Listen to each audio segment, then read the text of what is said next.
Nah, aku penasaran lah. Nah, Kan ayam awalnya dari telur, terus telur itu netas, terus dia jadi dewasa. Kok bisa ya?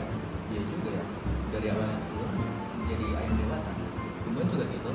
Dari awalnya biji bertunas, makin lama makin besar menjadi pohon. Iya juga ya. Kalau saya gitu ya, kita mana siapa? Nah, jadi kan bahasan itu adalah perkembangan tumbuhan dan hewan. Tapi selain itu, ada perkembangan juga pada manusia loh. Ini aku ada videonya nih. Halo teman-teman, kalian pasti bertanya-tanya nih, apa sih pengertian dari perkembangan? Nah, jadi perkembangan itu merupakan proses menuju kedewasaan yang sifatnya itu kualitatif atau kualitas dan reversibel. Kalau reversibel itu apa sih pengertiannya? Reversibel artinya dapat terjadi secara bolak-balik. Kalau misalnya contoh dari perkembangan itu apa aja?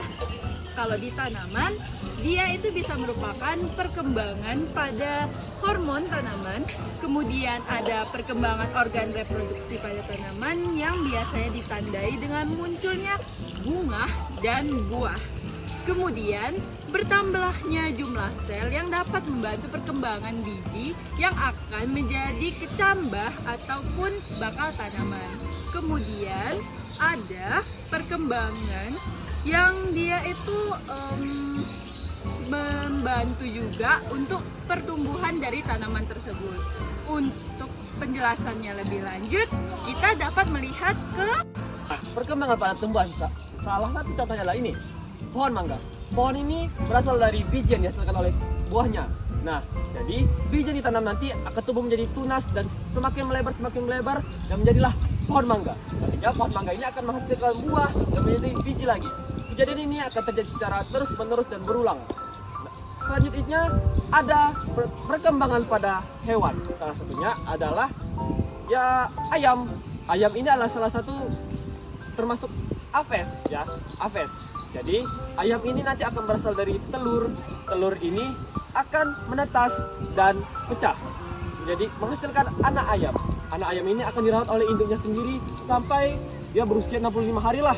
Dan semakin dewasa dia akan mengalami perubahan fisik ya, seperti yang sayapnya semakin melebar, bulunya yang dulu warna kuning bisa menjadi warna putih ataupun menjadi warna hitam ke merah-merahan seperti itu.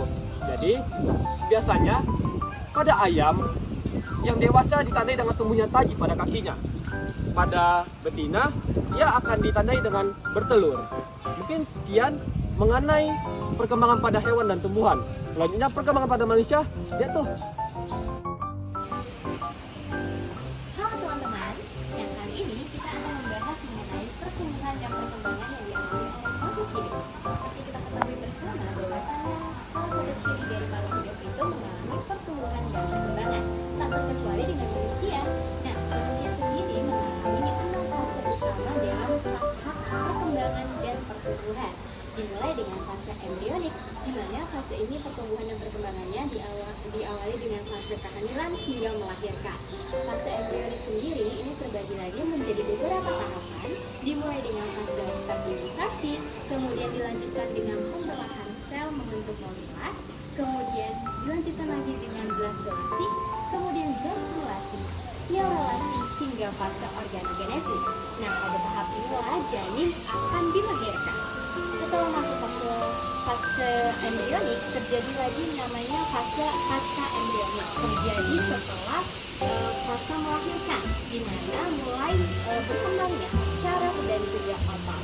Setelah fase embrionik, pasca embrionik dilanjutkan kembali menuju masa kanak-kanak, di mana ditandai dengan berkembangnya secara emosional, kemudian sosialnya, kemudian pula mulai banyak memberikan aktivitas atau melakukan aktivitas secara sendiri. Setelah masa kanak-kanak, dilanjutkan kembali ke masa remaja. Nah, pada masa remaja ini terjadilah namanya pubertas dan mulai mengalami pematangan dalam organ reproduksi. Setelah masa remaja, dilanjutkan kembali ke masa dewasa, di mana masa dewasa ini telah berhentinya pertumbuhan secara fisik. Setelah masa dewasa, mulai lagi berkembang ke fase yang terakhir, yaitu masa tua atau mabrur. Di fase inilah terjadi pemberhentian secara dan pertumbuhan dalam manusia. Nah, itu ciri-ciri yang dialami atau fase-fase yang dialami dalam pertumbuhan dan perkembangan manusia. Nah, sekarang gimana? Udah paham kan? Oh, kasih ya Kim, Ya. ya bisa paham. Ternyata nggak cuma tumbuhan sama hewan aja ya, rupanya manusia juga. Pasti Masih dong. banyak. Kim. Pasti. Sama.